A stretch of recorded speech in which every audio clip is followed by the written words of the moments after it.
ട്രെയിനിൽ ചില യാത്രക്കാർ സീറ്റിൽ കിടന്ന് ഉറങ്ങുകയായിരുന്നു. അതേസമയം സീറ്റ് കിട്ടാതെ കുറച്ചുപേർ നിൽക്കുന്നുമുണ്ട്.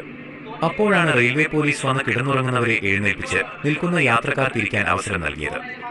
ആ കാഴ്ച കണ്ടപ്പോൾ ഞാൻ ഒരു കാര്യം ചിന്തിച്ചു. നമ്മളൊരു യാത്രയ്ക്ക് ടിക്കറ്റ് എടുത്തതുകൊണ്ട് ആ സീറ്റ് മുഴുവൻ സമയവും നമുക്ക് മാത്രം ഉപയോഗിക്കാനുള്ളതാണോ? തീർച്ചയായും നമ്മൾക്കും വിശ്രമം വേണം, ഉറങ്ങണം. അതിൽ തെറ്റൊന്നുമില്ല. പക്ഷേ നമ്മുടെ സൗകര്യം പോലെ തന്നെ മറ്റൊരു യാത്രക്കാരന്റെ ബുദ്ധിമുട്ടും നമ്മൾ മനസ്സിലാക്കണ്ടേ? പ്രത്യേകിച്ച് ദീർഘദൂര ട്രെയിനുകളിൽ വയസ്സായ ആളുകളും സ്ത്രീകളും കുട്ടികളും രോഗികളുമൊക്കെ മണിക്കൂറുകളോളം നിൽക്കുന്നത് നമ്മൾ കാണാറുള്ളതല്ലേ?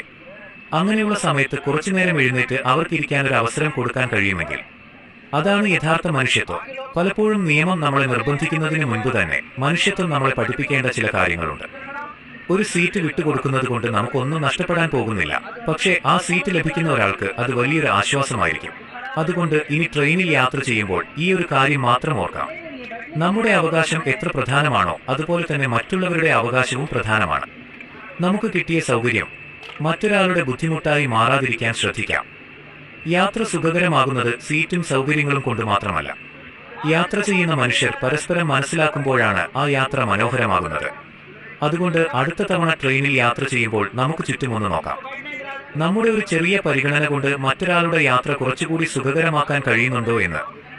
കാരണം യാത്ര അവസാനിച്ചാലും നമ്മൾ മറ്റുള്ളവരോട് കാണിച്ച ആ നല്ല പെരുമാറ്റം അവർ എപ്പോഴും ഓർത്തിരിക്കും. ഈ ചിന്തയോട് നിങ്ങൾ യോജിക്കുന്നുണ്ടോ? നിങ്ങളുടെ അഭിപ്രായങ്ങൾ താഴെ കമന്റ് ചെയ്യുമല്ലോ. ഈ വീഡിയോ ഇഷ്ടപ്പെട്ടെങ്കിൽ തീർച്ചയായും ലൈക്ക് ചെയ്യുക, കൂട്ടുകാരുമായി ഷെയർ ചെയ്യുക. ഇതുപോലുള്ള നല്ല നല്ല ചിന്തകൾക്കായി ഈ ചാനൽ ഇപ്പോൾ തന്നെ സബ്സ്ക്രൈബ് ചെയ്യാനും ബെല്ലൈക്കൺ അമർത്താനും മറക്കരുത്. നന്ദി.